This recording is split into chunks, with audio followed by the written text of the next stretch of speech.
She has of late been in some turbulent waters, but she's looking very steady. In a rare opportunity during the National Prayer Breakfast at Safari Park in Nairobi, Speaker of the National Assembly Moses Wetangula invited nominated MP Sabina Chege of the embattled Jubilee Party to address the gathering.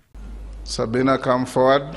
The lawmaker was the only MP invited to speak immediately before the Deputy President, signaling the Kenya Kwanza's place in the fight to take control of the Jubilee Party. You know, for us who are blue and we are Azimio, last year at a time like this, we would not sit together.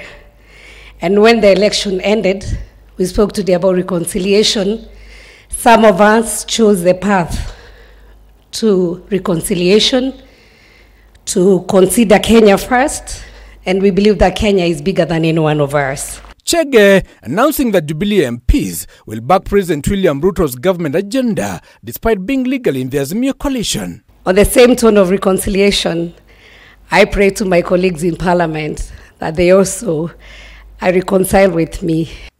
The lawmaker said that she did not run away from the Azimio coalition, but instead chose to support the government for the betterment of the country. I want to urge the people from my side, who some of them chose also not to come for this prayer breakfast, that it is important that we accept the will of God.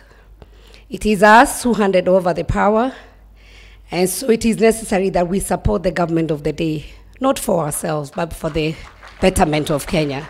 Sabina telling Azimio to rethink the decision to remove her from the Deputy Minority Whip of the National Assembly in the spirit of reconciliation. The best thing I did was not to run away from them, but just think bigger picture about Kenya.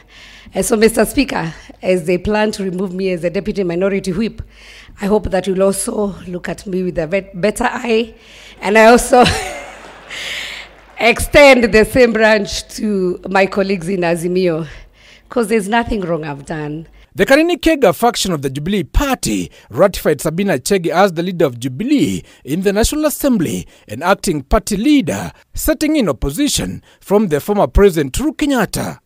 The Kanini Kega faction has announced plans to hold a special National Delegates Conference next month in what appears to be a continued battle over control of the third largest political party in the country.